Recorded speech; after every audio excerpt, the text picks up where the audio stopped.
നമസ്കാരം മലയാളി വാർത്ത ഇൻസൈഡിലേക്ക് സ്വാഗതം. ജൂൺ 28-ന് ഇറാനിൽ എന്തായിരിക്കും സംഭവിക്കുക? ആ ചോദ്യം ഇറാന്റെ ശത്രുക്കളും മിത്രങ്ങളും ഒരുപോലെ ചോദിച്ചുകൊണ്ടേയിരിക്കുകയാണ്. മലയാളത്തിലൊരു ചൊല്ലുണ്ടല്ലോ, അച്ഛൻ മരിക്കാൻ വേണ്ടി കാത്തിരുന്നു കട്ടിലൊഴിയാൻ എന്നുള്ളത്. അതേ രീതിയിലാണ് ഇപ്പോൾ ഇറാന്റെ അവസ്ഥ. പ്രസിഡന്റ് ഒന്ന് മരിക്കാൻ വേണ്ടി കാത്തിരുന്നത് പോലെയാണ് 20ഓളം കാൻഡിഡേറ്റുകൾ പ്രസിഡന്റ് ആകാനുള്ള അല്ലെങ്കിൽ ഇബ്രാഹിം റൈസിക്ക് ഒരു പിൻഗാമിയെ കണ്ടെത്താൻ ഇത്രയും വലിയ ഒരു തെരഞ്ഞെടുപ്പിന്റെ ആവശ്യം ഉണ്ടായിരുന്നില്ല എന്നാണ് ഇറാൻ വിചാരിച്ചുകൊണ്ടിരുന്നത്. എന്നാൽ കഴിഞ്ഞ ദിവസം 20ഓളം പ്രതിനിധികളാണ് മത്സരിക്കാനായി മത്സരരംഗത്ത് എത്തിയിരിക്കുന്നത്. ഇനിയാണ് അവിടെ ആവേശോജ്വലമായിട്ടുള്ള പോരാട്ടം നടക്കാൻ പോകുന്നത്. ശത്രുക്കളും മിത്രങ്ങളും ഒന്നടങ്കം കാത്തിരിക്കുകയാണ്.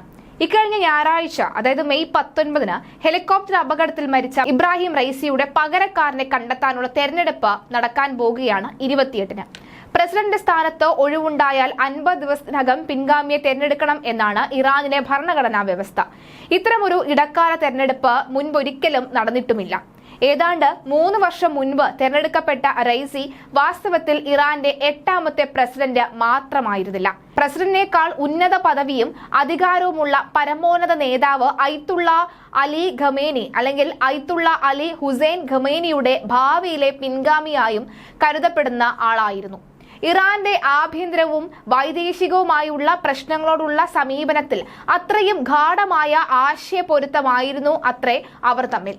85 വയസ്സുള്ള ഖമേനിക്ക് ആരോഗ്യ പ്രശ്നങ്ങൾ ഉണ്ടെന്നും അതിനാൽ അടുത്തു തന്നെ അദ്ദേഹത്തിന് പകരക്കാരനെ നിയമിക്കേണ്ടി വരും എന്നായിരുന്നു നേരത്തെ തന്നെയുള്ള സൂചനകൾ. പകരക്കാരൻ റൈസി ആയിരിക്കുമെന്നും അനുമാനിക്കപ്പെടാൻ തുടങ്ങിയിരുന്നു. അതിനിടയിലാണ് 63 വയസ്സുകാരനായ റൈസിക്ക് തന്നെ ഒരു പകരക്കാരനെ കണ്ടെത്തേണ്ടി വന്നിരിക്കുന്ന സാഹചര്യം ഉണ്ടായിരിക്കുന്നത്. ഖമേനിയെ തന്നെ 1989-ൽ പരമോന്നത നേതാവിന്റെ സ്ഥാനത്തേക്ക് ഉയർത്തപ്പെട്ടത് 8 വർഷം പ്രസിഡന്റായി സേവനം ചെയ്ത ശേഷമായിരുന്നു. സാധാരണഗതിയിലുള്ള അത്തരമൊരു അധികാര കൈമാറ്റം പ്രതീക്ഷിച്ചിരുന്നവർ പക്ഷേ നിരാശരാവുകയായിരുന്നു.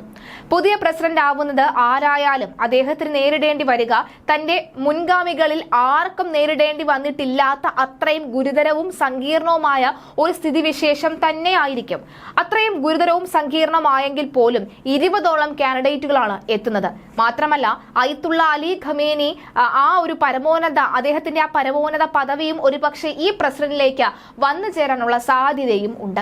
കാരണം ഇറാൻ കൂടി ഉൾപ്പെടുന്ന മധ്യപൂർവ്വ ദേശം സമീപകാലത്തൊന്നും ഉണ്ടായിട്ടില്ലാത്ത വിധത്തിൽ കലങ്ങി മറിഞ്ഞുകൊണ്ടിരിക്കുകയാണ്. പലസ്തീൻ തീവ്രവാദി സായുധ സംഘടനയായ ഹമാസും ഇസ്രയേലും തമ്മിലുള്ള ഗസയിലെ യുദ്ധം 7 മാസത്തിന് ശേഷവും തുടരുകയാണ്. മരണം 35,000 കവിയുകയും ചെയ്തു. അഭയാർത്ഥികളാവുകയും പട്ടിണി കിടക്കേണ്ടി വരികയും ചെയ്യുന്നവർ ലക്ഷങ്ങളാണ്. ദക്ഷിണ ലെബനനിൽ അതിർത്തിയിൽ അവിടുത്തെ ഹിസ്ബുള്ള മിലീഷ്യ ഇസ്രായേൽ സൈന്യവുമായി ഏറ്റുമുട്ടിക്കൊണ്ടിരിക്കുകയാണ്. ഹിസ്ബുള്ള ഹമാസിനെ സഹായിക്കുകയാണെന്നാണ് ആരോപണം. ഹമാസ് അനുകൂലികളായ യമനിലെ ഹൂതികൾ ഹോർമൂസ് കടലിടുക്കിലും ചെങ്കടലിലും കപ്പലുകളെ ആക്രമിച്ചുകൊണ്ടേയിരിക്കുകയാണ്. ഇറാഖിലുമുണ്ട് ഇറാൻ അനുകൂല മിലീഷ്യകൾ. ഇവരെയെല്ലാം ഇറാൻ സഹായിക്കുകയും പ്രോത്സാഹിപ്പിക്കുകയും ചെയ്യുന്നുവെന്നാണ് ആരോപണം. ഇവരെല്ലാം ഉൾപ്പെടുന്ന ഒരു സഖ്യം ചെറുനിൽപ്പിന്റെ അച്ചുതണ്ട് എന്ന പേരിൽ വളർന്നു വരികയാണ് എന്ന് കരുതപ്പെടുന്നുണ്ട്. ഇസ്രയേലും ഇറാനും തമ്മിൽ വർഷങ്ങളായി നടന്നുവന്ന പരോക്ഷ യുദ്ധം ഈയിടെ പെട്ടെന്നു തന്നെ നേരിട്ടുള്ള ഏറ്റുമുട്ടലാവുകയും ചെയ്തിട്ടുണ്ടായിരുന്നു. ഏപ്രിൽ 1-ന് സിറിയയിലെ ഡമസ്കസിൽ ഇറാന്റെ കോൺസുലേറ്റ് കെട്ടിടത്തിന് നേരെ ഇസ്രായേൽ നടത്തിയ മിസൈൽ ആക്രമണത്തിൽ 2 ജനറൽമാർ ഉൾപ്പെടെ ഇറാന്റെ റവല്യൂഷണറി ഗാർഡ് വിഭാഗത്തിലെ 7 സീനിയർ ഓഫീസർമാർ കൊല്ലപ്പെട്ടു. 2 ആഴ്ചക്കിടയിൽ ഇറാൻ അതേ വിധത്തിൽ തന്നെ പ്രത്യാക്രമണം നടത്തുകയും ചെയ്തു. പക്ഷേ അവരുടെ ഡ്രോണുകൾക്കും മിസൈലുകൾക്കും ഇസ്രായേലിന്റെ വ്യോമ പ്രതിരോധ സംവിധാനത്തെ മറികടക്കാൻ സാധിച്ചില്ല. എങ്കിലും ഒരു വൻ യുദ്ധത്തെക്കുറിച്ചുള്ള ഭീതിയിൽ ആ പ്രദേശമാകെ മുങ്ങിപ്പോവുകയും ഉണ്ടായി. ഇറാന്റെ 1/2 ഡസനോളം ആണവ ശാസ്ത്രജ്ഞർ കഴിഞ്ഞ ചില വർഷങ്ങളിൽ വധിക്കപ്പെട്ടതിന് ഇറാൻ ഇസ്രയേലിനെ സംശയിക്കുന്നുമുണ്ട്. ഇസ്രയേൽ അത് സ്ഥിരീകരിക്കുകയോ നിഷേധിക്കുകയോ ചെയ്തിട്ടുമില്ല. ഇതിന്റെ പശ്ചാത്തലത്തിൽ ഇറാനിൽ പ്രസിഡന്റ് റൈസിയും വിദേശമന്ത്രി ഹുസൈൻ അമീർ അബ്ദുല്ലാഹിയാനും മറ്റ് 7 പേരും കൊല്ലപ്പെട്ട ഹെലികോപ്റ്റർ അപകടത്തിലും ഇസ്രയേലിന് പങ്കുള്ളതായ സംശയം ഉയരുന്നുമുണ്ട്.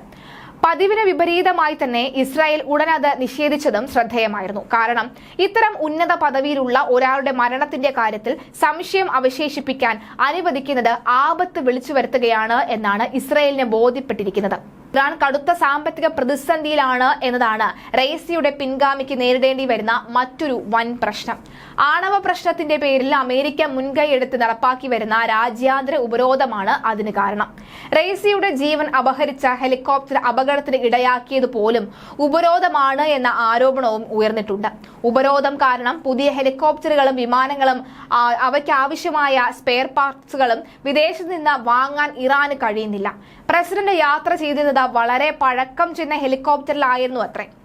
അങ്ങനെയുള്ള പലതരത്തിലുള്ള കാര്യങ്ങൾ റെയ്സിയുടെ പിൻഗാമി ആരായിരിക്കുമെന്ന ചോദ്യത്തിന് ഉത്തരമായ പല പേരുകളും പറഞ്ഞുകൊണ്ട് കേൾക്കുന്നുമുണ്ട്. പരമോന്നത നേതാവ് ഖമേനിയുടെ മകനെ തന്നെ പലരും പറയുന്നുമുണ്ട്. മറ്റൊരാൾ റെയ്സിയുടെ ഒഴിവിൽ ഇടക്കാല പ്രസിഡന്റായി പ്രവർത്തിക്കാൻ തുടങ്ങിയിട്ടുള്ള മുൻ 1ാം വൈസ് പ്രസിഡന്റ് മുഹമ്മദ് മുഖ്ബർ ആയിട്ടുള്ള 68-കാരനാണ്. മൂന്നാമത്തെ ഒരാൾ നിലവിലുള്ള പാർലമെന്റ് സ്പീക്കറും രാജ്യ തലസ്ഥാന നഗരമായ ടെഹ്റാനിലെ മുൻ മേയറുമായ മുഹമ്മദ് ഭാഗർ ഖാലിബ് ഭാവയാണ്. മറ്റൊരു മുൻ സ്പീക്കറായ അലി ലാരിജാനി, നയതന്ത്രജ്ഞനായിട്ടുള്ള സയ്യിദ് ജലീലി, മുൻ വിദേശമന്ത്രി മുഹമ്മദ് ജവാദ് സാരിഫ് എന്നിവരാണ് മറ്റു 3 പേർ. ഇവരിൽ പലരും റെയ്സിയെയും മുജീബ് ഖമേനിയെയും ഇടക്കാല പ്രസിഡന്റ് മുഹമ്മദ് മുഖ്ബർ എന്നിവരെയും പോലെ തന്നെ യാഥാസ്ഥിതികരായി അറിയപ്പെടുന്നവരാണ്. സരീഫിനെ പോലെയുള്ളവർ മിതവാദികളായി വിശേഷിപ്പിക്കപ്പെടുന്നവരുമാണ്. ആണവ പ്രശ്നം സംബന്ധിച്ച് അമേരിക്ക അടക്കമുള്ള ലോകരാജ്യങ്ങളുടെ പ്രതിനിധികളുമായി ഇറാനു വേണ്ടി ചർച്ച നടത്തിയത് മുഖ്യമായും ഈ സരീഫയായിരുന്നു. ചരിത്ര പ്രധാനമെന്നും വാഴ്ത്തപ്പെട്ടിരുന്ന 2015 ആണവ ഉടമ്പടിക്ക് രൂപം നൽകുന്നതിൽ അദ്ദേഹം അങ്ങനെ സുപ്രധാന പങ്ക് വഹിക്കുകയും ചെയ്തു. അത് നടപ്പായിരുന്നുവെങ്കിൽ സരീഫിന്റെ പ്രശസ്തി കുറെ കൂടി ഉയരുമായിരുന്നു. യഥാസ്ഥിതികരും മിതവാദികളും തമ്മിലുള്ള ഏറ്റുമുട്ടലാണ് ഇറാനിലെ രാഷ്ട്രീയം. ജൂൺ 28 നടക്കാൻ പോകുന്നതും അതുതന്നെയാണ്. ആരൊക്കെ ഇനി പ്രസിഡന്റായി വന്നാലും ഇസ്രായേലിനെ ചൊറിയാൻ പോയാൽ കൃത്യമായ ഉത്തരം തിരിച്ചു കിട്ടുമെന്ന അതിനുള്ള സാധ്യത ഏറെയാണെന്നുള്ള ഒരു മുന്നറിയിപ്പാണ് പലരും ഇപ്പോൾ ഇറാന് നൽകിക്കൊണ്ടിരിക്കുന്നത്.